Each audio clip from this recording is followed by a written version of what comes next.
Hello, my dears. Today is the day for the long-awaited recipe, lazy cabbage rolls. Honestly, I have to say these are probably the laziest lazy cabbage rolls in the world. So without further delay, let's get started. First, put the pot on the stove and heat it up. We don't need the lid for now. Add the oil to the pot to heat up and 3 tablespoons.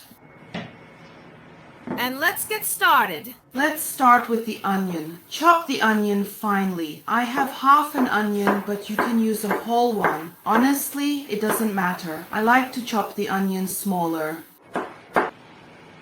Immediately put this onion into the pot without even waiting for anything to heat up. Carrot, grate the carrot on a coarse grater. And we'll eat the leftovers. We add the carrot there as well.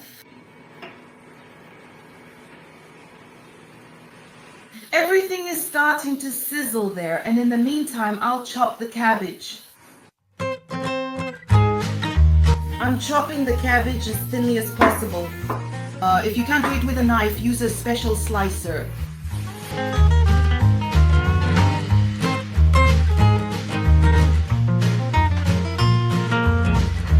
Here it starts to sizzle, so I'll stir it from time to time and keep working on the cabbage.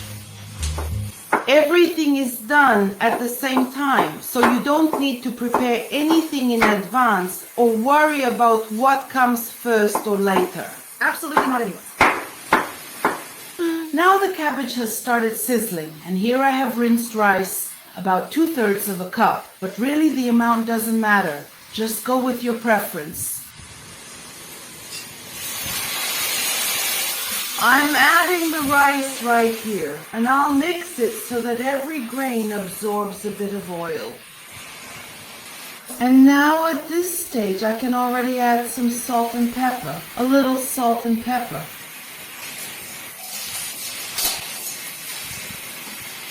For those who like stuffed cabbage rolls with tomato, now is the perfect time to add either tomato paste or chopped tomatoes. To be honest, I don't like stuffed cabbage rolls without tomatoes or any kind of additions. I salted and peppered. The rice absorbed the oil. Here I have about 400 grams of fairly fatty ground beef, and I'm adding it to the pot as well.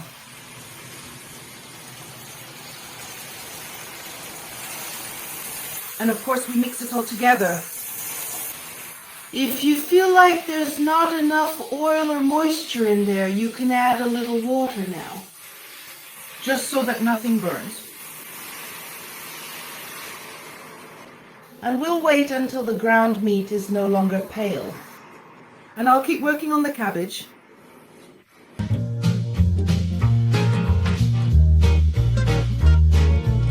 While I was shredding the cabbage, take a look at what I got in the pot. There's moisture, the ground meat has almost all turned pale. Well, maybe some pieces are still a bit pink, but that's okay, they'll have time to cook. Now you need to taste the sauce for salt, pepper, basically for the spices. I'll just take some of this liquid right from the pot and taste it.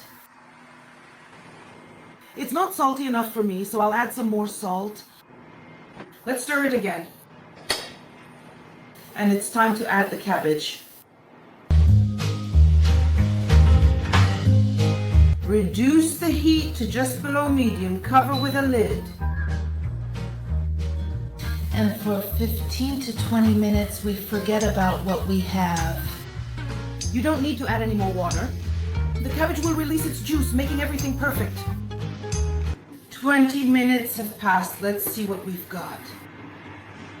Look, the cabbage has already become soft, and now I can mix it all together and at the same time check how much liquid I have at the bottom. Look, the rice is ready. It's really fluffy.